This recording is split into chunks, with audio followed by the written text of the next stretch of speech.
Greetings, everybody, and welcome to the Metropolitan Washington Old Time Radio Club's May 2025 meeting. We have an exciting lineup for you tonight. We have our own Lawrence Kandrach, who is going to do our first 15, and he will be celebrating the 80th anniversary of VE Day. That's exciting. And then one of our newer members, John-William DeClaris, is going to do our main program. Oh, look, and he's got special effects. I like it. And the title, the program's title is A Rural Line in Education. So I think we will all find that very interesting. I'm not sure who the mystery queen is. It's gonna be me. It's Lauren. Lauren, all right, very good. Well, she gave it away, so I guess there it is. Sally, you're here. I didn't think you were gonna be here. Yay! I am here, but I was gonna let it be a mystery until the quiz. Right. Yeah. No, I don't like mystery. I said Ms. nothing. Stevens, I don't like mysteries. So thank you to our mystery queen, not mysterious, but mystery.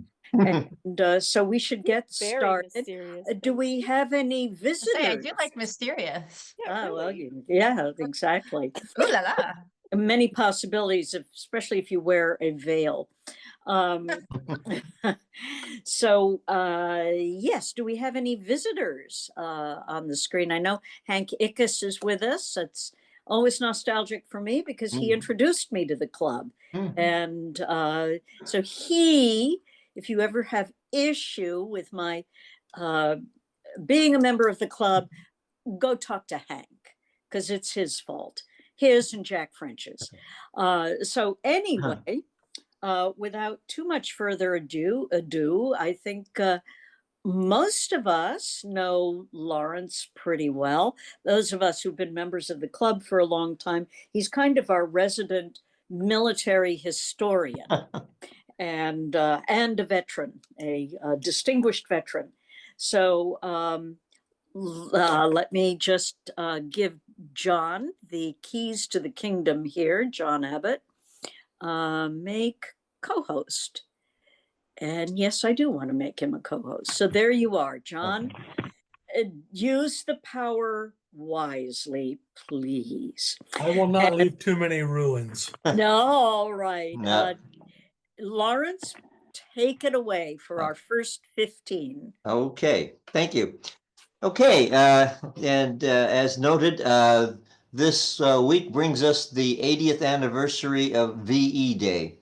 Actually, the surrender of the German troops began on May 7th to the Americans in a less formal, more direct manner. But then once the big guys got involved, Churchill and Stalin, then we had to have separate signing ceremonies and formal surrenders and whatever have you, and that spilled over into May 8th. So May 8th is officially VE Day. And of course, you've heard many programs. I understand, Maury had something on about that on Sunday, which unfortunately I missed. And there's tons of newspaper articles and photographs out there about the end of the war in Europe, the fantastic celebrations that took place, and the fact that today, May 9th, was the first day when there was nothing coming out of the sky except maybe a cloud or a raindrop. No bombs, no doodle bugs, no artillery shells in Europe. But once it settled in, then people realized, well, yes, thank you. I'm so glad we're done with this part of the war. But by the way, there just happens to be something else going on the other side of the globe, and we have to continue on with that. But in any case, it would be much too easy to have dug out some sort of broadcast about VE Day or some other things. I chose to provide to you a unicorn, not actually tied to VE Day per se, but a tribute to the troops and tribute to the entertainers. And I say it's a unicorn because, to the best of my knowledge, with all my research on it, this is the only time that we have a video of an audio program. In other words, I have a film to show you. The introduction to the film and the conclusion to the film will probably tell you everything you need to know about the program and the film, things that I as your presenter would be telling you. The key elements of the program that were filmed have been edited down so that you get the best parts of the program. And I will then, after giving this to you, I will add a few comments afterward relating to the program itself, a few additional comments relating to the context and the video, and then I was going to go on and add, tack onto it a brief summary of the contributions of one particular family to the war effort and to bringing us to this point in the world effort of World War II. So without much further ado, and again, I chose this partly in recognition of the fact that we're only done with half of the war. So John, if you would present our one slide, and then if you would after that segue into the program, please play the video.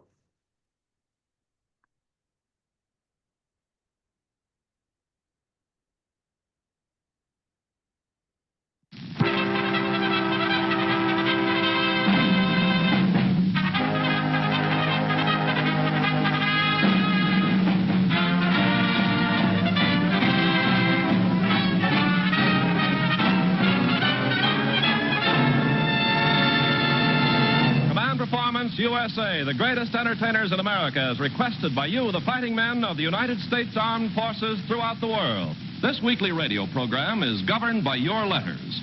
Joe Jeep commands in the War Department of Bays. Anything from a song by Judy Garland to the sizzling sound of a sirloin steak. As this program is being performed in a Hollywood studio, a master recording is made from which transcripts will be shipped to Army and government-operated stations all over the world. Strictly for you men overseas, no matter how small your outfit. And speaking of little things and trivia in general, here's old General Trivia in person. Your commanding officer of this command performance, your old sidekick, and chief scout of the Wolf Patrol, Bob Hope.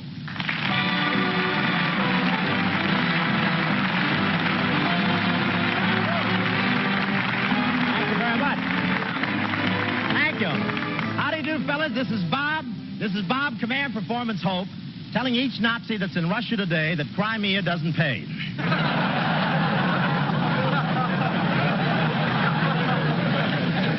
I'm now getting my material from H.V. Kaltenborn. Well, I'm a little tired tonight. I just got back from Camp Roberts, drove down 200 miles in a Jeep. Tomorrow I get the Order of the Purple Callus.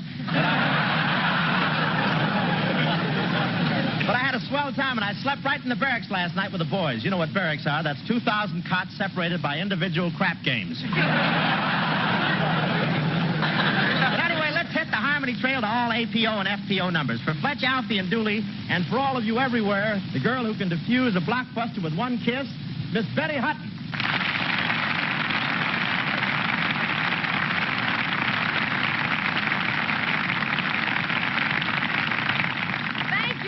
Hiya, fellas, and hello, Bob. Well, hiya, Betty. And say, I want to congratulate you on your big hit in our new picture. It's nice to see a youngster coming up.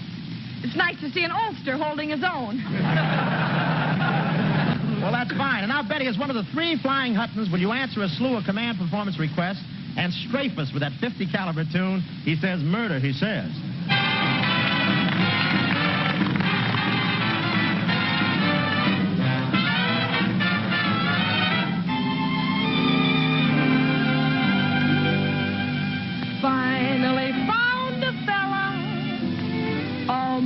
Completely divine, but his vocabulary is killing this romance of mine. We get into an intimate situation, and then begins this Romeo's conversation. He says murder, he says, every time we kiss, he says murder, he says, at a time like this, he says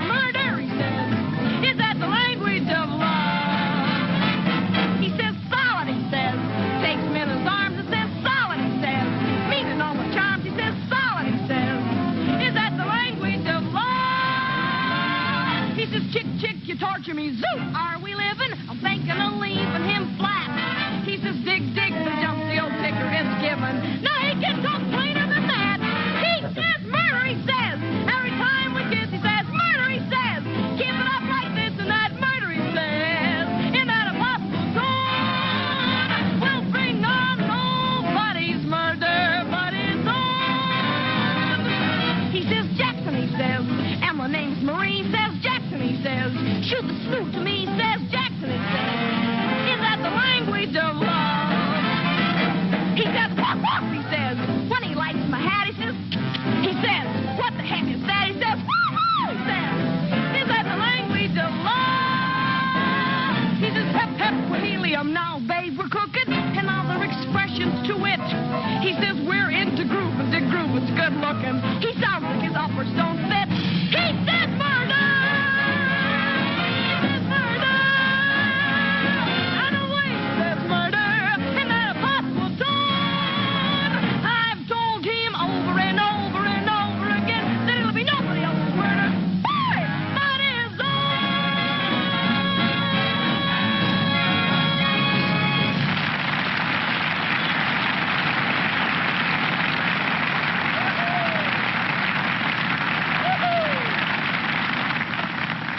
Yes, sir, a vitamin pill with legs. How about that? Thanks, Betty Hutton. And also the 370th Army Air Force Band of the San Bernardino Air Service Command. Well, gang, command performance has filled many an order for those sounds that remind you of home, from the bleat of a billy goat to the fizz of a bourbon and soda. And now comes the Ordnance Gang at 863 with a letter from Sarge Everett Hankey and Corporal Roland Lipton and this little dilly. Says, Dear Command, enclosed, please find peace off top of Stuka dive bomber, for which you will please have Lana Turner come out and fry us a 3-inch porterhouse steak smothered with onions, and let's hear it sizzle. Just to prove there's no request too large, fellas, here she is, Lana Turner.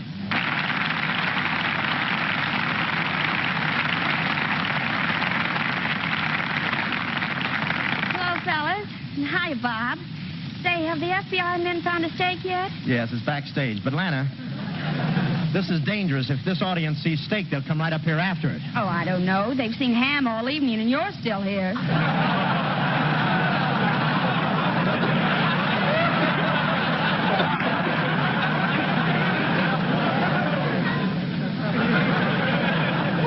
Right now, I'm bacon. Now, Lana.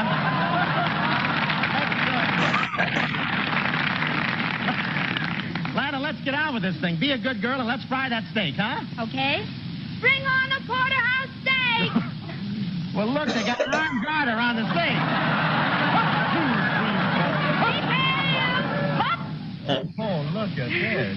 Well, all right, Bob. Is your griddle hot? Yeah, I think so. Oh, my. That'll do, Bob. Now, the steak, please. Oh, well, here it is, fellas. Beautiful. A porterhouse steak, 3 inches thick. The only one in captivity. You gonna give that a hot foot? Into the frying pan. Oh, no.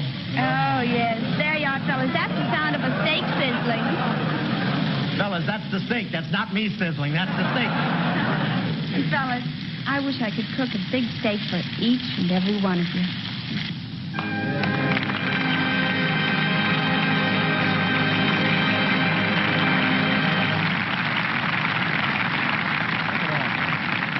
But now for the whole AEF, for the Army nurses and Red Cross girls, civilian workers on the fighting fronts, and for the 512 gang who signed themselves Squarehead Bakowski, Cyclops Sink, Body Meeks, Stuka Martin, Incendiary Stasi Wahi, and Sad Sack Jack. Here's one of your all-time sweethearts, another command performance for that lovely sweater girl, Judy Garland.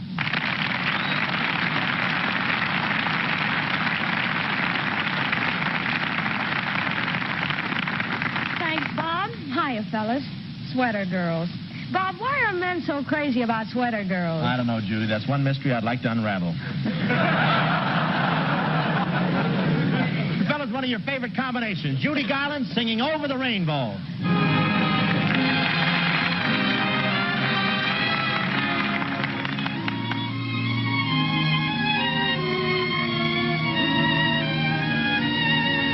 Oh, you're in there. Something I didn't.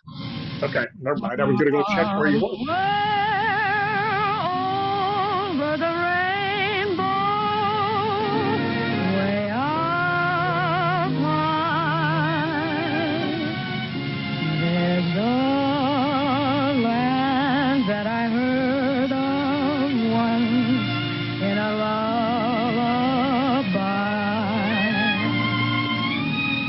Somewhere over the rainbow,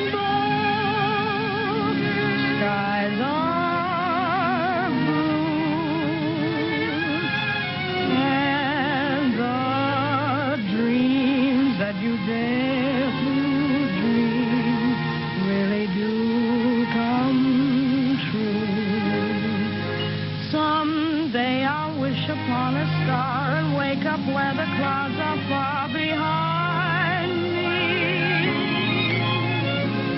Where troubles melt like lemon drops away above the chimney tops. That's where you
from America to all our men in blue, our boys in khaki too, our tough Marines, our Coast Guard, our Army nurses true.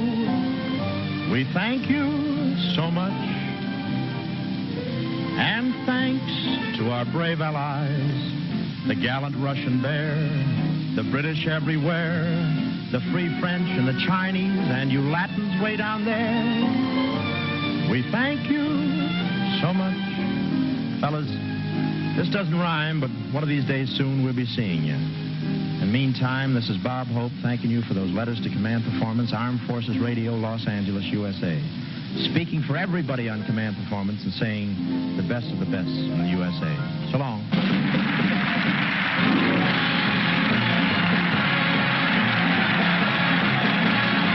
She's on her way, men. From us to you, every week till it's over there.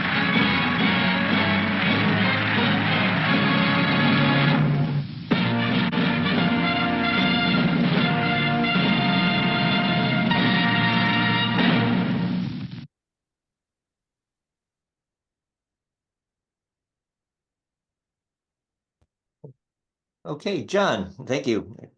As you can tell, this was one of the programs of Command Performance. Command Performance was exactly what they said. Every week, a 30-minute radio program. Initially, they tried to broadcast it over the airwaves, but that didn't work out too well. So then, as you saw, they created the discs and sent those out. Command Performance existed from 1942 until 1949. They did exactly what it said. You request something, well, if you wanted to hear your doggy bark, they'll go out and find your doggy to bark. You want to get Lucille Ball to make a kissing sound for you and let you dream with that at night. They got her to do that for you. It didn't matter, and we got the best entertainers. In fact, it was said that if you had to pay the entertainers that appeared every week on this program, it would cost $60,000 to $75,000. But it was all free. And in this case, in this particular program, of course, it was edited by Frank Capra, the famous Hollywood director. And it was edited down from 30 minutes to what you saw. These were the most important segments for multiple reasons. These were the top 3 stars of this program. Secondly, you had good music. You had both some jive and something wonderful and soft that the guys. And you had 3 beautiful women. I mean, what else could a GI want? Okay, and a steak, of course, and a steak. But in any case, what you missed was, and what you can go and hear on the internet, is there was a song at the opening by an African-American group called the Charioteers. There was some of Bob Hope's monologue that was cut out. There was some bantering with Judy Garland that was cut out. And there was a whole segment with Jimmy Durante that was cut out. So, I don't know if they had got the entire collection, but online you can find, if not all of them, you can find a huge number of command performance shows, and you can listen to all of them. And the reason when I wrote up the little description for Frank to publish is, you didn't hear this though. This was only for you guys, for the guys overseas. It was not for any civilians in the country. There were two exceptions, and that's another story, and we'll get to that. But overall, there was not. As far as the program, as far as the framework for this, I'll read you basically what I copied off the internet. The Army Navy Screen Magazine was a bi-weekly news, information, and entertainment. Excuse me, I wanted to mention one thing about the appearance there. Betty Hutton. Okay. Betty Hutton was the younger sister of Marion Hutton, who I featured as Glenn Miller's girl singer in the presentations that I made more recently. And Betty Hutton also was probably most well known later on for her playing in the movie version of Annie Get Your Gun, the lead. But getting back to the Army Navy Screen Magazine, it was a bi-weekly news, information, and entertainment short subject designed for servicemen and screened before feature films in all military motion picture theaters. Each 20-minute episode was divided into 4 or 5 segments featuring stories about the home front, news about major events of the war, an animated cartoon starring Private Snafu. And I think you know what SNAFU stands for, but in any case, Private Snafu was a delightful character, and a variety show with entertainers. Let's see. Originally titled The War, when first released in May 1943, it was renamed after 10 episodes. A total of 50 issues were produced until early 1946.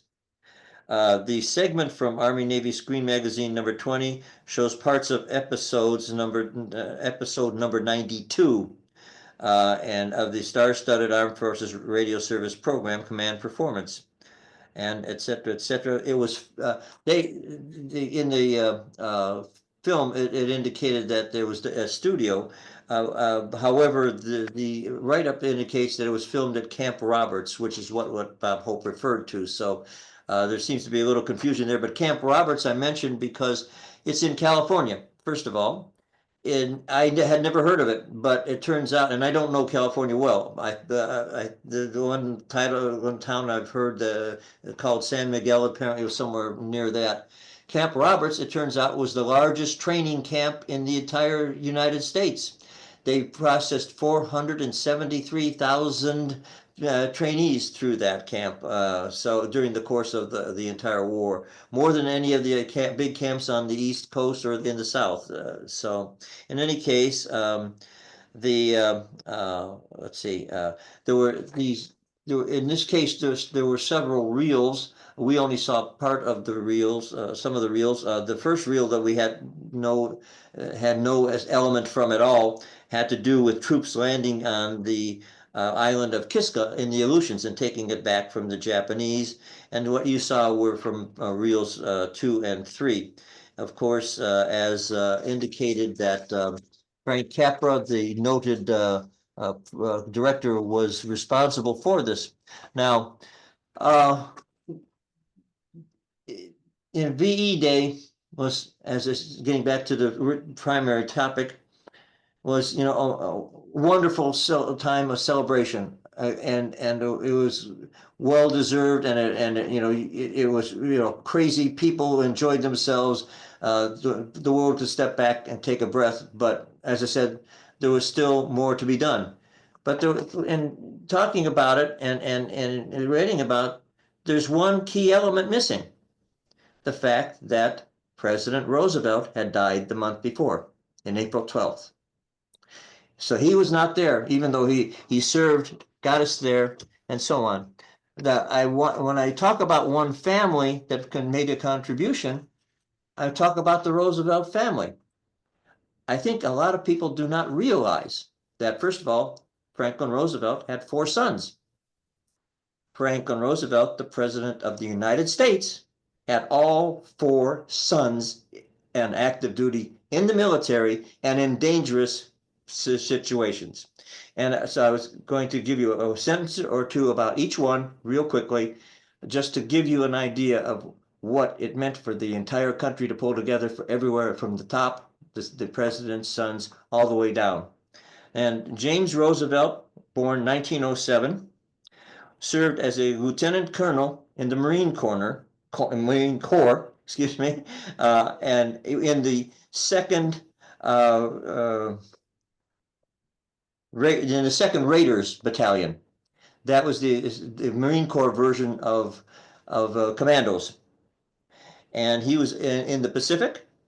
And his unit was in the Gilbert Islands, and they were attacking Macon Island at the same time that the main Corps troops from the Corps were attacking an island in the Gilberts known as Tarawa. Tarawa, before Iwo Jima, was the bloodiest battle for the Marine Corps. So that gives you an idea. The president's oldest son is in combat. His second son, Elliot, was born in 1910, and Elliot joined the Army Air Corps. He was commissioned as a captain in 1940, and he distinguished himself by piloting unarmed reconnaissance planes as as the commander of a unit that aerial mapping and other reconnaissance roles throughout the European theater. He himself flew 89 missions and 479 hours in unarmed planes doing that. And he was involved in, and he and his troops were involved in mapping for North Africa, Sicily, and Normandy invasions. He also was called back to assist his father, the president, and attended the Atlantic Charter and the Casablanca Summit as well. He rose to the rank of lieutenant colonel and eventually to general with the recon outfit, and was responsible for pioneering new techniques in night photography and various other elements that were useful in helping the invasions succeed. The third son, Franklin Jr., born 1914, joined the Navy Reserve and was called to active duty in 1941. He earned a Purple Heart and a Silver Star for carrying an injured sailor to safety under fire when his destroyer was badly damaged in the invasion of Sicily. He then later on was given the command of a destroyer escort in the Pacific, and he also was called back to help accompany his father to the Atlantic Charter Summit and to the Casablanca Conference. The fourth son was John, and John went into the Navy. He was assigned to the Pacific. He served as a lieutenant commander, was promoted to the rank of lieutenant commander while serving aboard the aircraft carrier Wasp, and earned a Bronze Star while in action before the Wasp was sunk. He was apparently not on it when it was sunk, but at the start of the war we only had 6 aircraft carriers. 5 of them were sunk, and one of them was the Wasp, and fortunately he evaded that. But as I said, quite amazing that all 4 sons of the President of the United States joined. Guys from the farm, guys from the factory, guys from all walks of life, and served in combat and served with distinction. So I wanted to close with that point, and that is basically what I have for you today. I wanted it to serve as a tribute, because you'll see me again at the end of the year in November. I'll be doing a wrap on the whole war. So, and I will be using some good radio programming to support that, as well as a lot of imagery that I can cultivate from different sources to provide I hope a rap that will be memorable. So in any case, do any of you have any questions or comments? Well, I'd like to thank you, Lawrence. I thought that was wonderful. Your choice of the recording was delightful and wonderful, and your knowledge, of course, never ceases to amaze me. So you answered all the questions I had because you anticipated them. John Emmett seems to have a question. Well, actually, a point of trivia. In the video, you saw the officer there actually making the discs. And if you get a chance, there is a CD called, well, you can't really see it, but it's American Epic. And in that, one of the CDs, a guy found the pieces of one of those machines, actually put it together, and they issued an LP using 1920s and 30s recording techniques. Absolutely fascinating from a technical standpoint. Wow. That's wonderful. Thank you for that, John. My job to bore everybody. Sally Stevens has a question. Well, I actually have a comment. Or a comment. So, fun fact, Lawrence, I was just in France. Yes, I know. It was announced at the last club meeting. Oh, I'm so glad that everybody got to know. Okay, but I got to go to Wendy Krams, and I went to the museum, which is where they actually have preserved the room where it happened. Yeah. And I don't know if you can see it on my phone, but there's a picture of the room. Oh, that's wonderful. Oh, marvelous. It was very exciting. Marvelous. It was very well worth the €5 to walk around the 3 rooms, and they're having a big festival for the 80th anniversary, which ends like this week.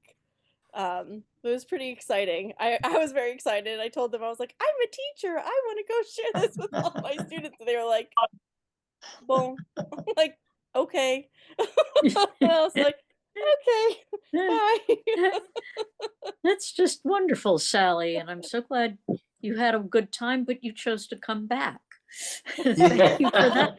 That was the hardest part. I'll bet it was. She didn't tell you about her doing the can-can at the Moulin Rouge. I wasn't excited about that. Very good. Any other questions or curiosities, observations, etc.? It's just a wonderful program, Lawrence. Thank you so much. You're welcome. Great way to get us launched into the evening. And I appreciate it very much. Now I get to revoke John's keys to the kingdom, I think. Unless he's tech support for John-William, who probably doesn't need it. But before we get to John-William, as we are waiting with bated breath, we have our quiz. So hopefully this month, things will go smoothly with our quiz. Lauren, are you ready to launch us? I have to give you some keys to the kingdom. The power. I hope all of you appreciate. I do try to give it up when I need to, but grudgingly. But make no mistake. All right, Lauren, you were set up. John, not so much. Let me see. Let me launch. Where do you launch? Oh, there it is. That's Polls with and the quizzes. 3 Found buttons, the 3 little dots that say more. Yep, got it. All right. Gladiators ready. Yay! Okay. So, question 1. Actually, the theme is some who is, which is, and what's. So, question 1. On Fibber McGee and Molly, this actor played many roles, including Wallace Whipple. Who was he? A. Gail Gordon, B. Bill Thompson, C. Arthur Q. Bryant, or D. Jim Jordan? On Fibber McGee and Molly, This actor played many roles, including Wallace Whipple. Who was he? A. Gail Gordon, B. Bill Thompson, C. Arthur Q. Bryant, or D. Jim Jordan? Okay. Number 2. Bill Johnstone spent years as Lamont Cranston in The Shadow. On which show was he Ben Guthrie? A. Calling All Cars, B. Dragnet, C. The Lineup, or D. Tales of the Texas Rangers? Bill Johnstone spent years as Lamont Cranston in The Shadow. On which show was he Ben Guthrie? A. Calling All Cars, B. Dragnet, C. The Lineup, or D. Tales of the Texas Rangers?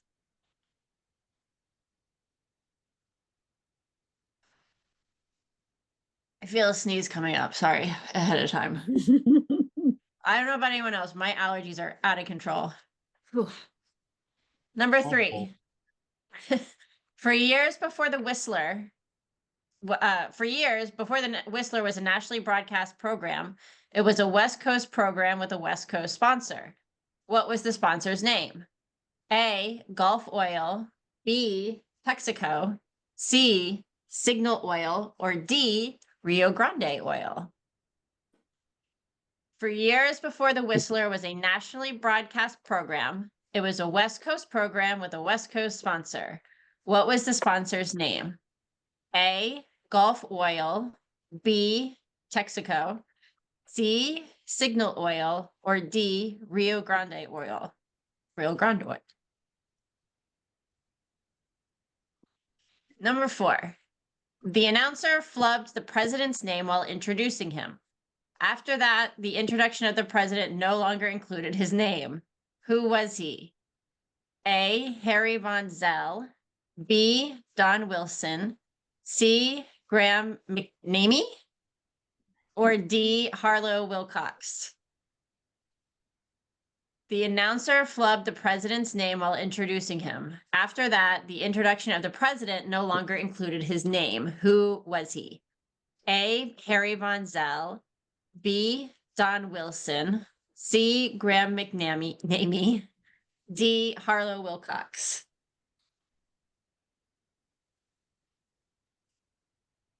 Okay, number 5. At what San Francisco hotel did Missy Wong and Hey Boy work? A. The Sheraton, B. The Grant, C. The Maine, or D. The Carlton? At what San Francisco hotel did Missy Wong and Hey Boy work? A. The Sheraton, B. The Grant, C. The Maine, or D. The Carlton?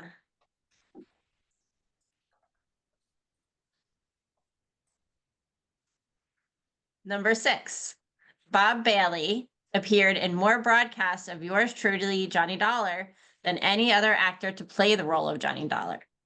Which actor appeared in the fewest?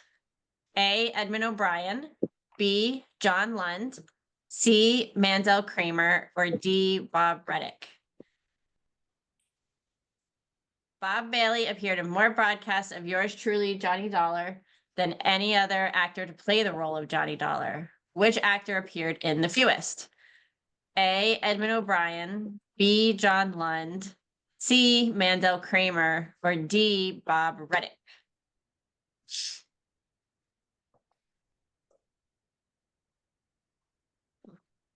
Number 7. Dick Powell auditioned for the role of Johnny Dollar, but chose not to pursue the role so he could star in another series.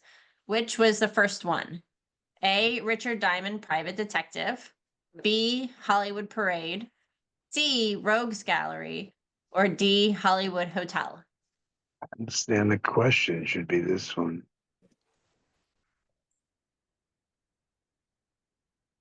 Number 7. Dick Powell auditioned for the role of Johnny Dollar, but chose not to pursue the role so he could star in another series.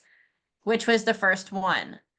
A. Richard Diamond, Private Detective, B. Hollywood Parade, C. Rogues Gallery, or D. Hollywood Hotel?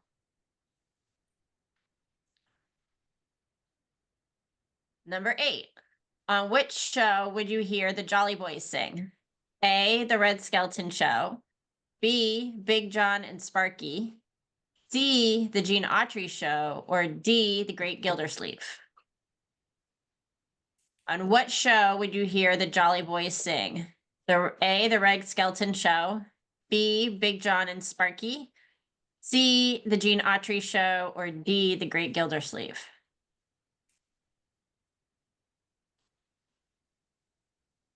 Number 9. Who was the actor who played Louis Abrizio on the Phil Harris Alice Faye show? A, Walter Tetley. B, Billy Lipton. C, Ivan Curry. Or D, John Wilder. Who was the actor who played Louis Abrizio on the Phil Harris Alice Faye show? A, Walter Tetley. B, Billy Lipton.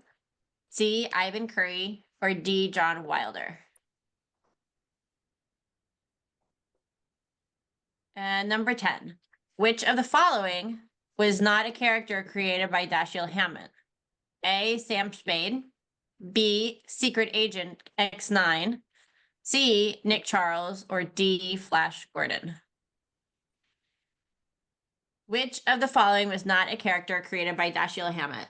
A, Sam Spade. B, Secret Agent X9. C, Nick Charles. Or D, Flash Gordon.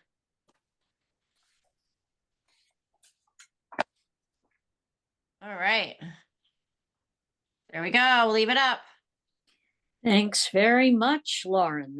That was wonderful and a thought-provoking quiz as always, Frank. Thank you. So now we get to hear John Williams' presentation, which I'm very much looking forward to, as I'm sure most of you are. A rural line in education. Frank, did you want to say a few words to introduce John William? You didn't email earlier, but I just thought I'd give you the option if you wish to. First off, I think John William would be very happy to say that we're both grads of Villanova University, so getting a lot of press right now.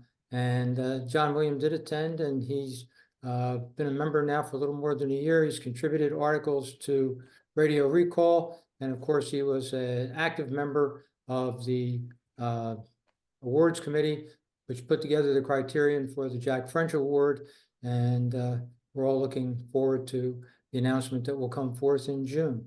So John William, please go ahead and make a presentation. All right, thank you. At some point in time, I will need keys to the castle, or I'll have to pick the lock. All right, John, you have only to ask to receive them. John William. On my background screen, I'm just going to give everyone a little bit of advance notice. We are going back in time. So we're going to be going from 2025 to 1921. So with that in mind, let me share my screen. And I want to share screen. And can you see my screen? It's coming up, yes. Excellent.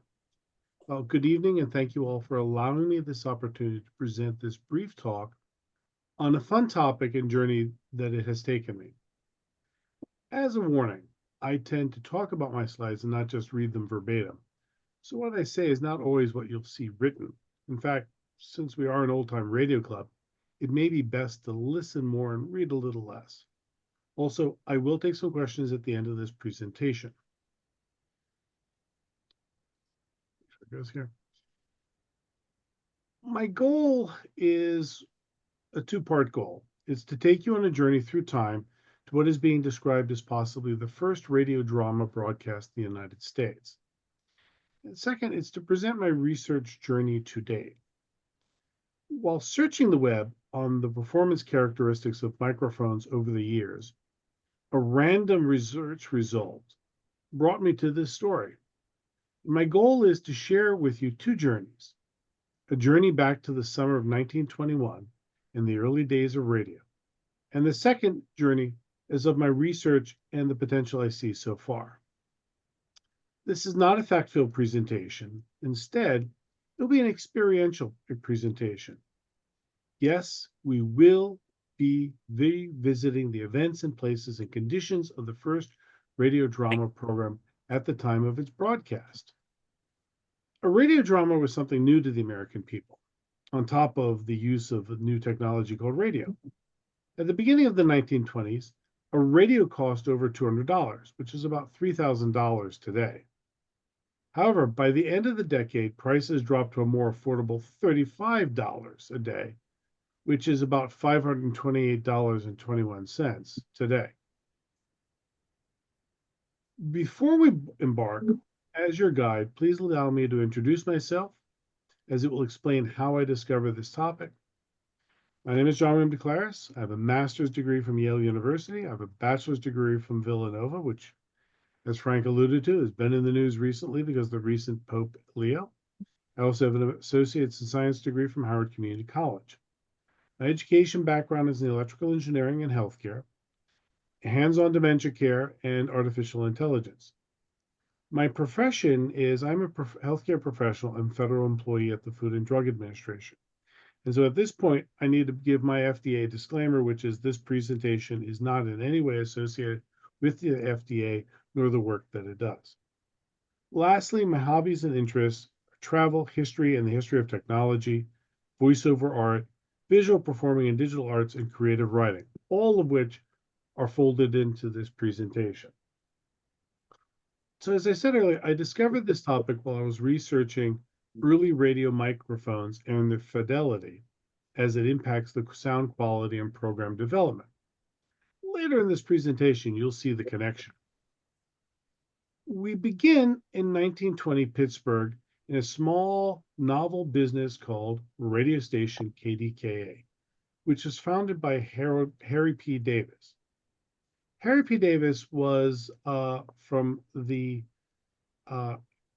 Westinghouse Corporation as vice president, but he's not really the star of this presentation. I'll get to those stars in a few minutes. But what my research found is that it was the first business to be issued a radio license. What a novel concept, a license to broadcast. So why was a license needed?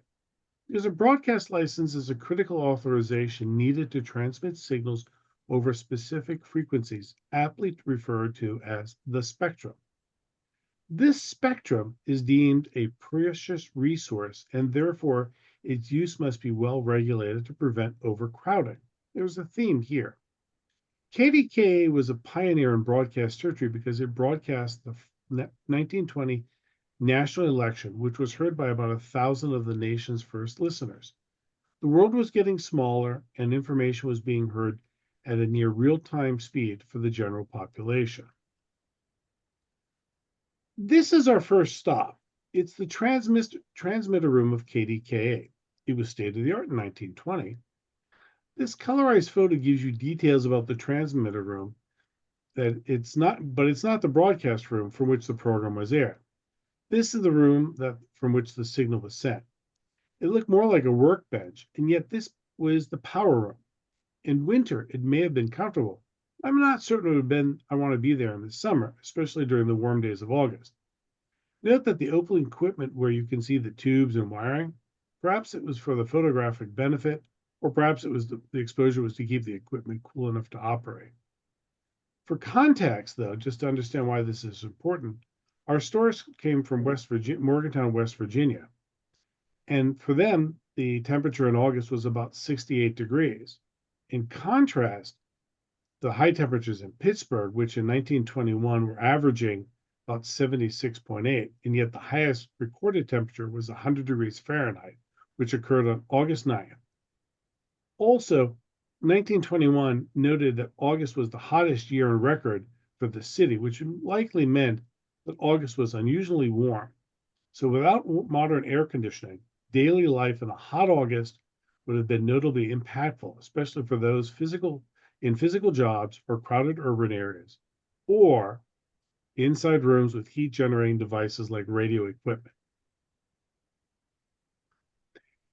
KDKA provided a perfect venue with a factual radio program called the National Stockman and Farmer Hour with Stockman Sam. This was a federally related program to inform and assist farmers with their planning. It was successful for many years. Now, based on what I discovered, it was in 1921 when two faculty members from West Virginia University went to KDKA, and these are the stars of our presentation. I'll get to that story in a little bit soon, but first I need to explain the venue a little bit more. For historical context, the National Stockman and Farmer was first published in 1877. It continued into the 1920s, though it split into two regional periodicals in the last few years. It had a very informative articles to the benefit of the American farmers.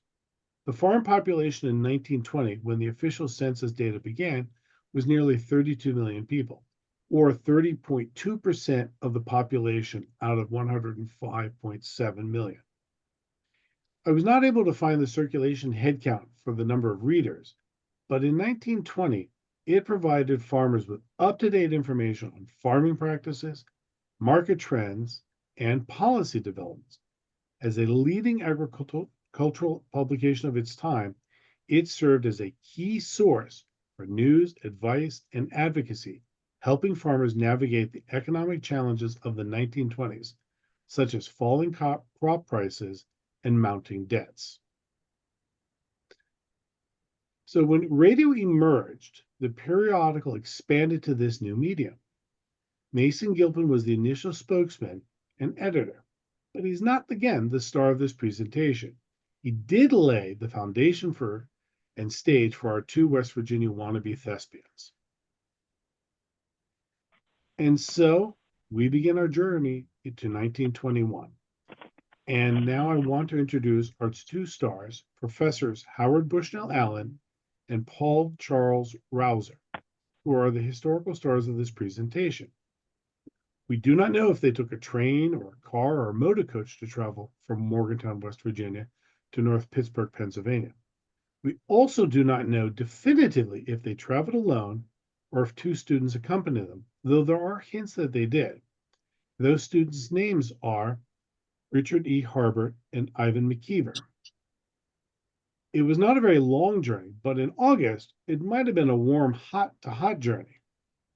Question is, did they talk about their plans for KDKA on the train?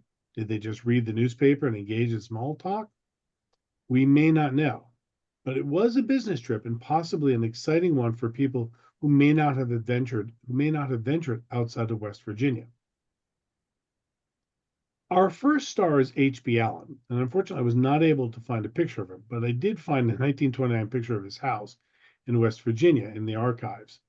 We can even see two children on the front photo, which I believe could be his kids, right here. I did reach out to University of West Virginia and even his descendants on Ancestry.com, but I didn't receive any replies. All I know for certain was, at this time, he was an assistant professor. The second star is Paul Rouser. I was able to get his picture from Ancestry. I know a little bit more about him. He was an instructor at West Virginia University. He played a significant role in agricultural education and vocational training. Today, Paul Rouser is remembered as a key figure in West Virginia's educational and agricultural history, particularly for his innovative use of radio to extend the reach of vocational and agricultural education. I'm going to bring us to the hot events of that day in August 1921 in Pittsburgh.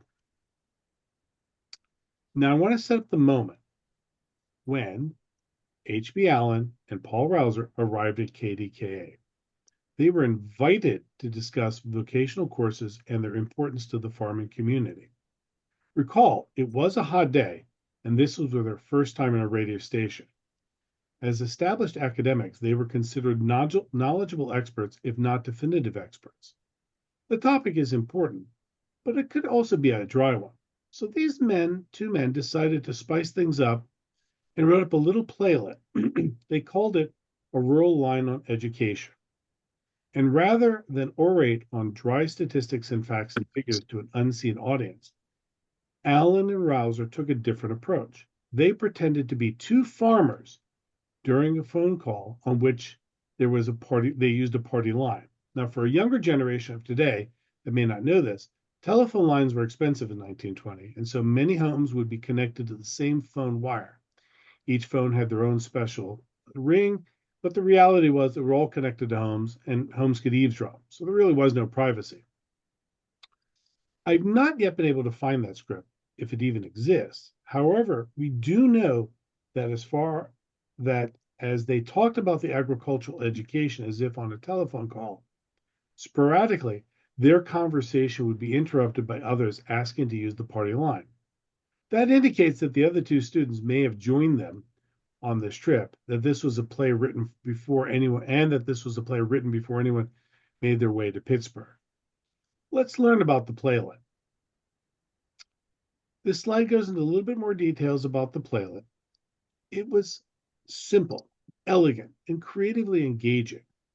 So rather again than talk about the extension course as a lecture, these two men decided to make their lecture a play. Their program was to begin with 2 bell rings, 2 longs and 3 shorts.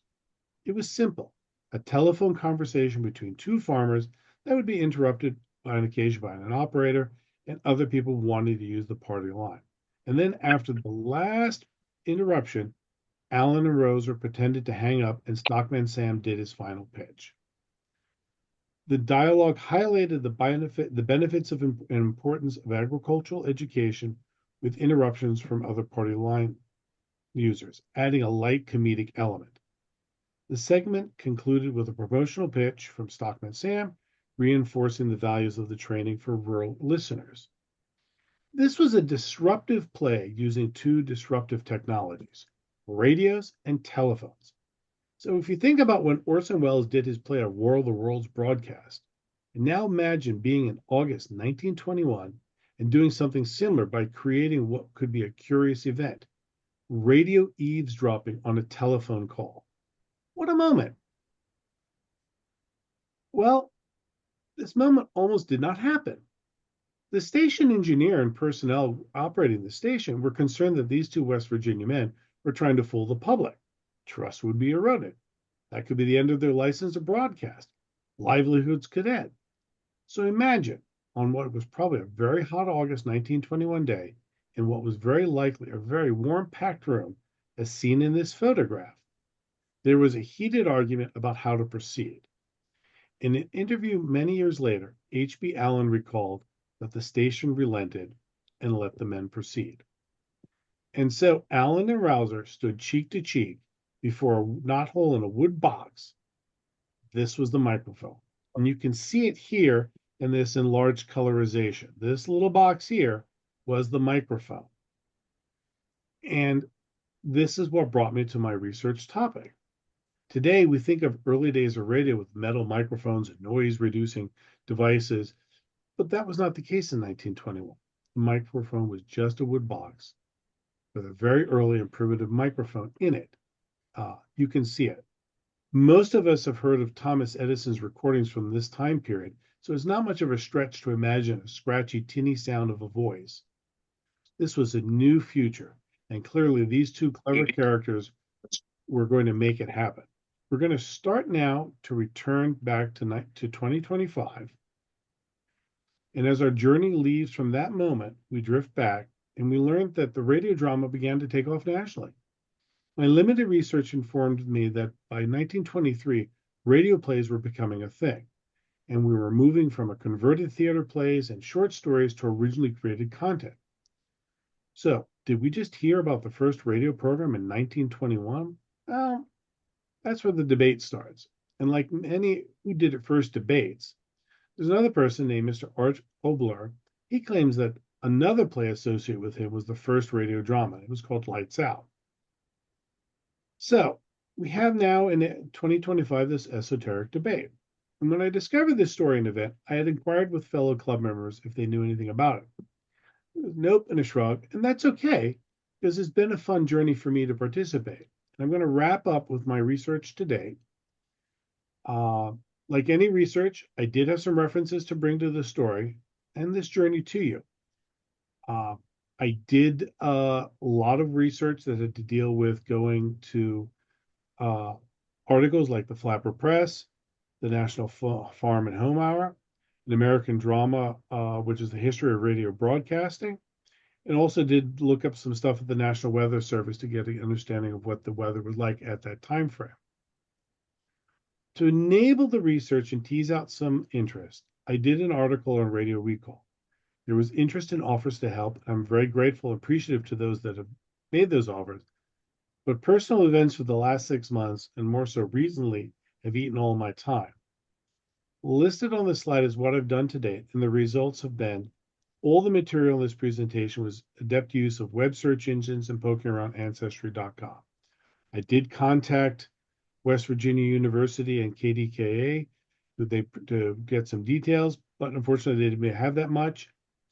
And quotes from the American radio drama by historian Bill Jaker, which was done around 1998. To obtain what you saw tonight, this is a passion project with a specific goal.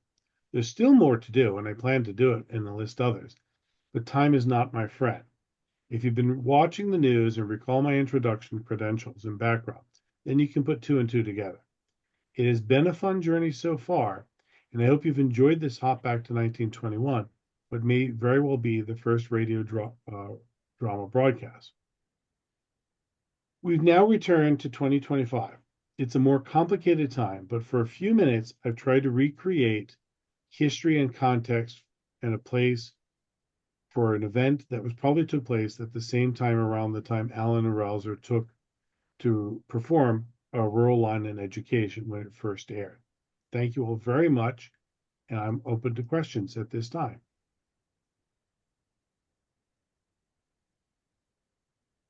That was wonderful, John William. Thank you so much.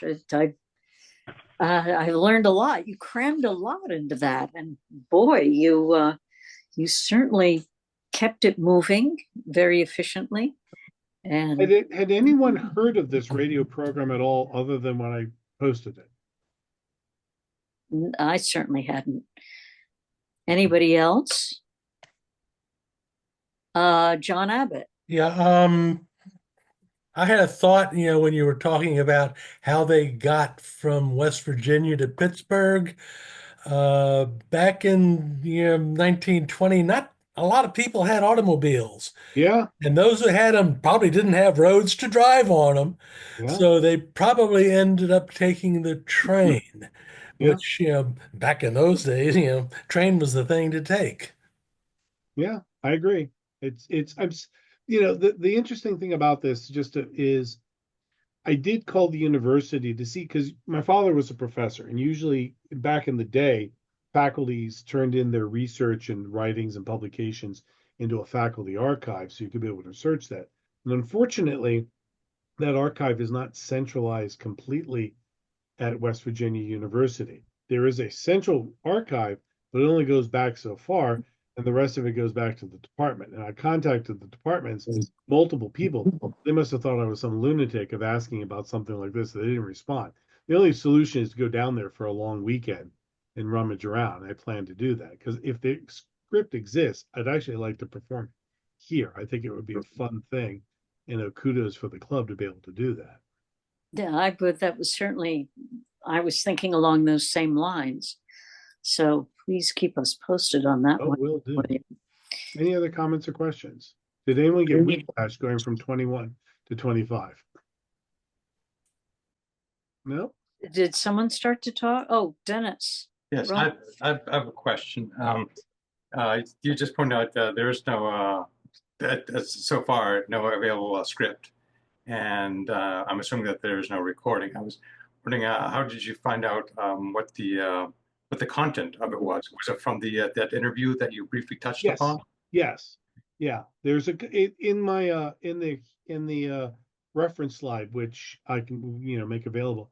I have the copies of those articles, and it was just there's one little brief interview where Alan was interviewed, and he's like, yeah, here we were. They didn't get the whole details of it. That was just the literal quote for it. So, I have a feeling that, if a script was kept, it was kept as a little bit of memorabilia shoved in a notebook, and it's sitting on the faculty archives. I will pursue this. I mean, I kind of doubt that that someone sat there and said, this is the first radio broadcast, we should record it. This was a spontaneous act that even the radio station didn't know about. Right, exactly. Although you never know what turns up in I people's know. attics. I know it. I know it. Like I said, everyone wish me luck. I do plan, if time frees up a little bit, or conditions get a little bit better, I will be able to make that trip out there because I think it would be a fun thing to do. And I really would love to do this with some club members to recreate it. I think that would be a fun thing. We've missed the centennial of it, but that's good enough. A couple years plus or minus. Yeah, I don't think anybody's going to say, you missed the centennial, since nobody has the script right now. Right. But I think that's a great project. So that's wonderful. Other questions or curiosities, people? If we do a recreation, where are we going to get the box with the knothole in it? Well, we could try to recreate. We can try to make that. We can do a mock-up of it and pretend it's the real thing. Probably sound better than the original. Great. All right. Other questions or curious? I mean, I'm looking forward to the follow-on presentation, John-William, when you have had more time with this. I mean, I know you've had a certain, because I seem to remember us talking about that at one of the luncheons. Yeah. And it was not obviously not a luncheon this year. So Right. That's been kicking around for a while, but it's one of those, it was one of those happy accidents. And the more I dug into it, it became really a very interesting journey because it's very primitive. If it's true, it started everything. It's like finding the source of the Nile River. Mm-hmm. That's a great analogy. That's wonderful. I shall turn it back to you all then. Thank you Well, all very much for your attention and time. Well, thank you very much. Lauren is working on letting the blood rush to her head so she can handle the answers to the quiz.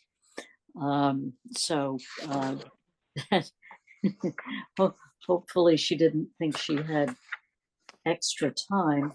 Well, if you didn't, we can go find Betty Hutton and start playing some more of those songs. There you go. Yeah, that would be fun. Great stuff. Well, Lauren, yes. Would you like to reveal? Sure. Here we go. All right, I'm going to end poll.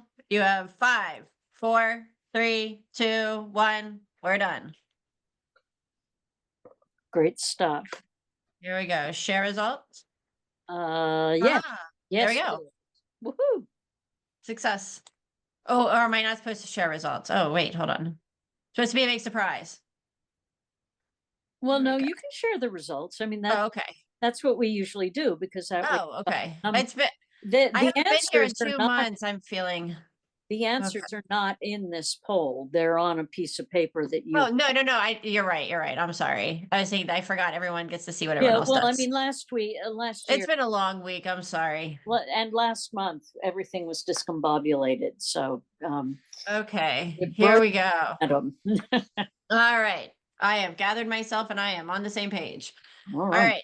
Number 1 on Fibber McGee and Molly. This actor played many roles, including Wallace Whipple. Who was he?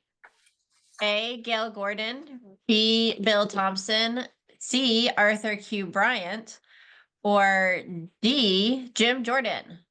The answer is, well done. Half of you. Bill Thompson. All right. Well done. Number 2. Bill Johnstone spent years as Lamont Cranston in The Shadow. On what show was he Ben Guthrie? A. Calling All Cars, B. Dragnet, C. The Lineup, or D. Tales of the Texas Rangers? And the answer is, you guys did well. Man, you guys know your stuff. C. The Lineup. Number 3. For years before The Whistler was a nationally broadcast program, it was a West Coast program with a West Coast sponsor. What was the sponsor's name?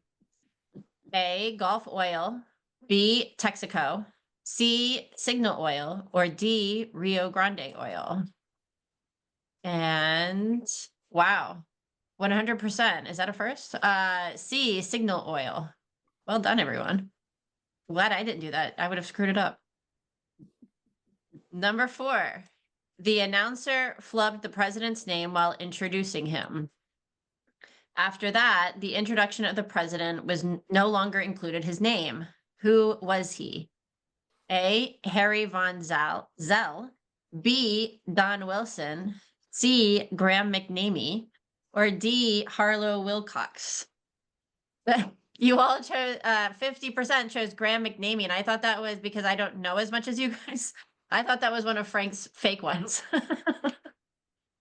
But the answer is A, Harry von Zell, and the president, extra points here, was Hubert. Oh, his real name, I guess, Hubert Heaver. Oh, he said Hubert Heaver. Oh my God, I need to go to bed. No, not until you finish your job. And then I'm done. You guys will stay in suspense. Number 5, at what San Francisco hotel did Missy Wong and Hey Boy work?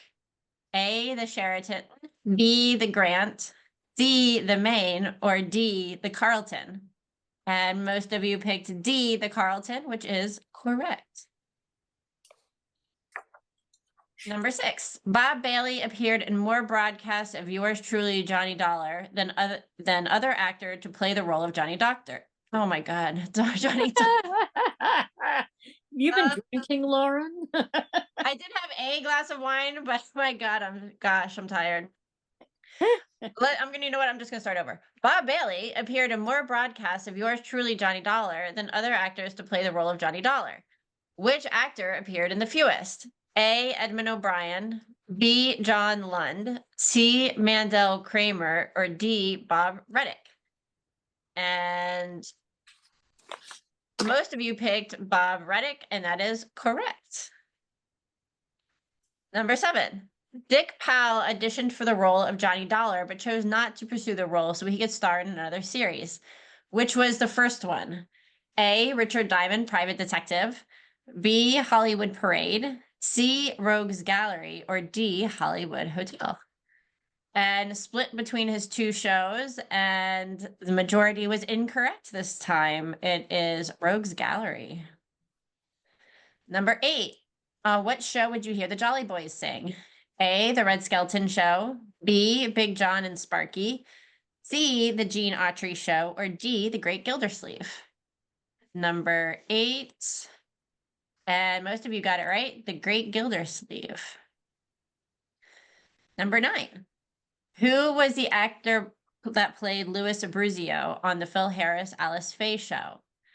A, Walter Tetley, B, Billy Lipton, C, Ivan Curry, or D, John Wilder?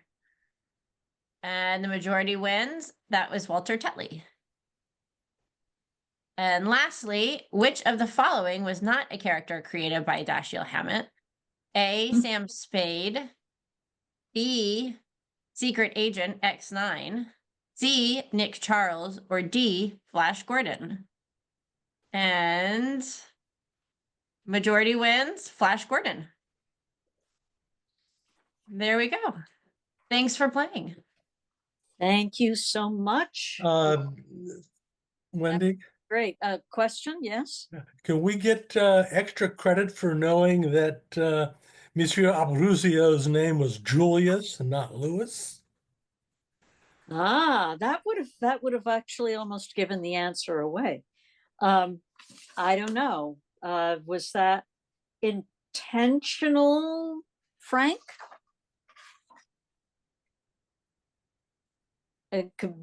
Abruzio, He's laying low. Julius, rather than Louis.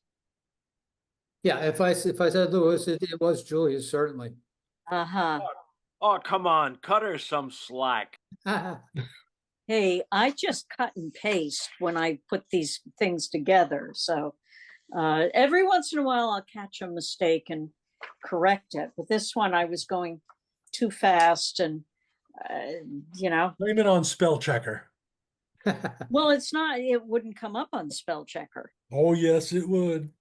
A lot of times it will automatically correct stuff, especially if you're doing it on Apple products, stuff like that. Well, sometimes, yeah, but how does it know that it's not, you know, Luigi Abruzzo? Who knows? Shadow knows. Well, we're not going to give Frank too much trouble because he actually gave us well, he gave me a quiz that I could actually answer some questions, which balances last month's quiz where I got nothing right. So even though I set up these polls, I don't go and look up the answers of the questions, and I have the answer sheet, but I don't read it because I want to test myself. So thank you, Frank, as always. I believe Frank is putting together the quiz for the June luncheon. Da-da, da-da, da-da, dun, dun, dun. So thank you. It's wonderful to have, I mean, you have filled the void left by our own Jack French leaving, and I really appreciate it. That's wonderful. I'm sure you would welcome other help from other people who are into radio trivia.